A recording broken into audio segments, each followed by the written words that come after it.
Lucas Pierre-Yves me dit « Je te suis depuis Yahoo ». Dis donc. Mon idole de toujours est David Ginola, ancien Bressois et PSG. L'as-tu bien connu? Une anecdote. Ah, j'ai bien connu David, j'ai même très bien connu David. David était un vrai copain. Quand il est arrivé au PSG, même quand il a eu l'époque de France-Bulgarie, je l'ai beaucoup entouré.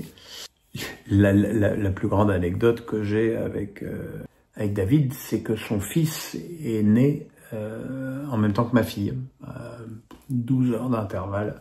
Mon fils ou ma fille, je sais même plus. Ma fille plutôt, je dirais. Mon fils, je dirais plutôt, oui. Ouais, au niveau des dates, ça correspond plus, 92. Oui, 92, puisque c'était en janvier. Mon fils est né un 29 janvier. Il venait d'arriver au PSG, il était au motel à l'hôtel à Saint-Germain. Et j'avais été fêter la naissance de mon fils, de mon fils, en même temps que la naissance de sa fille, donc voilà, Carla. On était fêter ça ensemble. On est pas mal sortis ensemble d'ailleurs à l'époque. Et c'était bien de sortir avec Ginola. Hein. Ça faisait un appât, quoi. J'étais beaucoup plus beau avec David que sans David, faut dire ce qui est. Sébastien me dit « J'aimerais vous poser une question sur Bernard Lama, qui est mon idole de jeunesse. L'avez-vous connu personnellement ou professionnellement? Que pouvez-vous dire de son caractère en tant qu'homme et gardien? Que s'est-il vraiment passé avec Fabien Barthez pendant la Coupe du Monde 98 ?» Oui, j'ai bien connu Bernard, je l'ai bien connu gardien du PSG. C'était pas un mec facile non plus, hein. Il avait toujours beaucoup de choses à redire sur nos articles, sur nos machins, mais bon, c'était toujours dit poliment, mais avec ce petit ton très péremptoire qui caractérise Bernard. Qu'est-ce qui s'est passé à la Coupe du Monde 98? C'est que Barthez était plus fort. Et que Barthez n'est pas l'abruti qui était dépeint par la marionnette des Guignols. Barthez, c'était un tueur, comme Loris d'ailleurs était un tueur. Et que quand Barthez avait l'ascendant sur toi, voilà, il te mangeait vivant. Et je pense que Bernard l'a pas super bien vécu. Carlito me dit... préparez-vous à l'avance l'ordre dans lequel vous allez répondre aux questions ou est-ce complètement aléatoire? C'est complètement aléatoire. Parce que si en plus je devais regrouper mes questions par thème et machin, je mettrais des heures à préparer ça et ce serait trop long. Et puis je sais même pas comment techniquement je pourrais faire comme ça. Xiwei me dit « Je sais que tu es un fervent supporter du Racing, club de Strasbourg. Que penses-tu du refus de jouer de Strasbourg ce week-end? J'ai comme l'impression qu'ils ont passé leur temps à chouiner, à gagner du temps, à défendre en refusant tous les duels et en refusant le jeu face à Monaco. Je suis déçu de ce match, je m'attendais à une belle affiche, mais j'ai le sentiment que Strasbourg a tout fait pour que cela ne soit pas le cas. » Oui, je suis un fervent supporter, mais enfin, il me semble quand même que je suis assez objectif.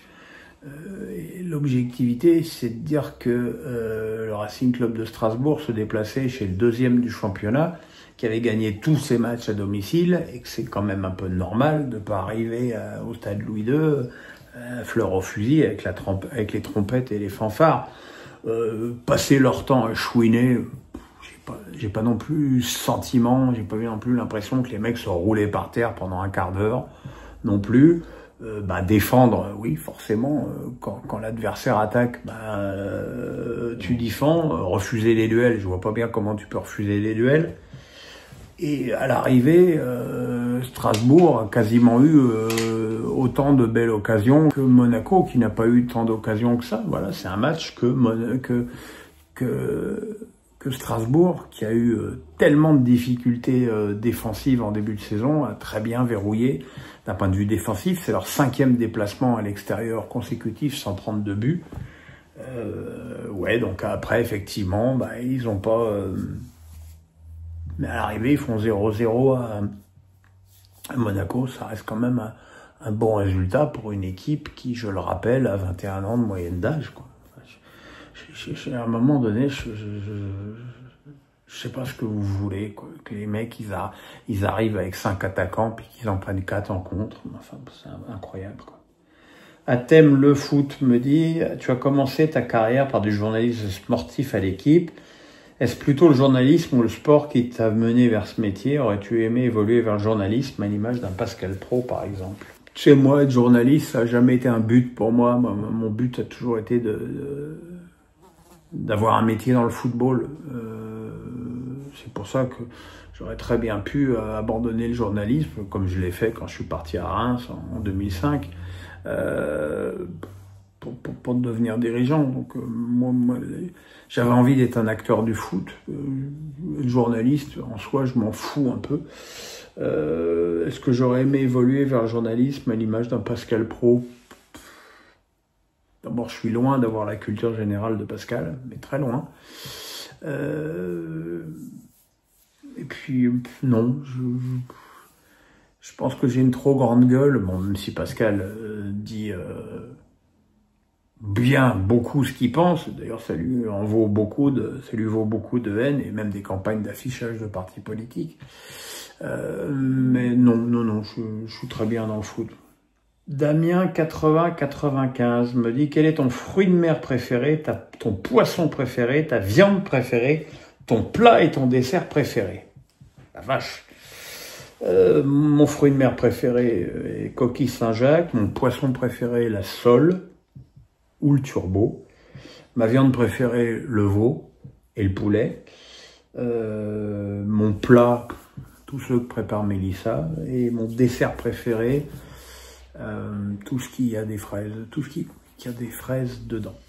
Et la dernière question de la semaine est de Steph Bubu.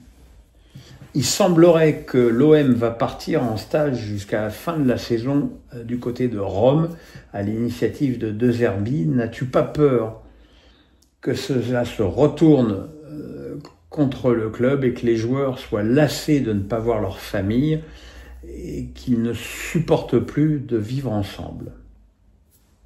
J'ai fait un tweet dans ce sens-là, qui m'a évidemment valu les réponses habituelles, du genre « Ah, les pauvres chéris, ils gagnent 300 000 par mois, ils peuvent pas voir leur famille, alors que les mecs travaillent sur des plateformes pétrolières ou les militaires. » Enfin bon, bref. Toujours tout ramené au fric, ce qui est assez usant.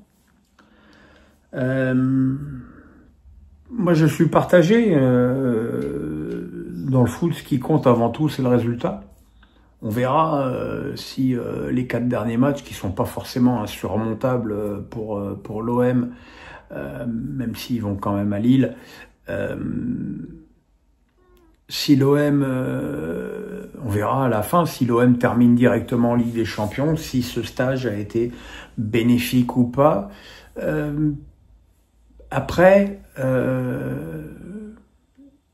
on peut pas m'empêcher de penser qu'il y a un effet de com là-dedans. Comme la com de Zerbi qui me paraît totalement, parfois même frisant le ridicule, du genre je suis un ultra, c'est la meilleure décision de ma vie, enfin voilà quoi, c'est l'ipèdes incessantes au club de l'OM. J'ai du mal à y croire. J'avoue que j'ai du mal à y croire. Comme les déclarations de Benassia dans l'équipe cette semaine. Enfin, je trouve qu'il y a beaucoup de bruit, beaucoup d'effets de manche et que ça se traduit pas beaucoup sur le terrain. Je trouve que cette équipe de Marseille n'a pas progressé depuis le début de la saison. C'est quand même aussi à ça que tu juges un entraîneur. Tu vois Luis Enrique avec le PSG au début de la saison, c'était catastrophique, en tout cas au niveau européen. Bon, championnat, ça a toujours été, mais c'était catastrophique au niveau européen. Et la transformation, elle a été extraordinaire. Ça c'est la pause pour les photos les miniatures de Manu. Tu vois, la progression du PSG, tu le vois, la métamorphose de Dembélé, l'explosion de Doué, les grandes stades de Barcola, l'arrivée de Kvaratskhelia, Nuno Mendes, Joao Neves, tout ça, c'est quand même extrêmement. Il y a une vraie progression que je ne vois pas à Marseille. Qui a progressé à Marseille? On peut pas dire que Rabiot a progressé. Rabiot, c'est Rabiot. Il est toujours à un niveau, je dirais, Rabioesque. Et cette tactique qui est toujours la même à Marseille, voilà. Donc je vois pas bien l'intérêt de partir comme ça, 4 semaines, loin de sa famille, tout ça parce qu'il y aurait soi-disant une taupe. Il faut espérer que la taupe elle est pas dans l'équipe, parce que si elle est dans l'équipe, la taupe elle ira à Rome avec l'équipe. Donc voilà, encore une fois, je dis pas que c'est une mauvaise idée. Je dis que c'est un risque. C'est un risque de couper comme ça. Tu peux aussi avoir des joueurs qui en ont ras-le-bol de bouffer à 25 midi et soir en survette. Alors ok, il y a des mecs qui me disent ouais c'est leur boulot. C'est leur boulot. Écoutez, on va voir s'ils font bien leur boulot. Qu'est-ce que vous voulez que je vous dise moi, si c'est leur boulot. Leur boulot. Merci soldats. Voilà, et c'est tout pour cette semaine. Écoutez, je sais pas trop ce qu'on va faire cette semaine. Peut-être m'en profiter pour me reposer un petit peu, qui sait.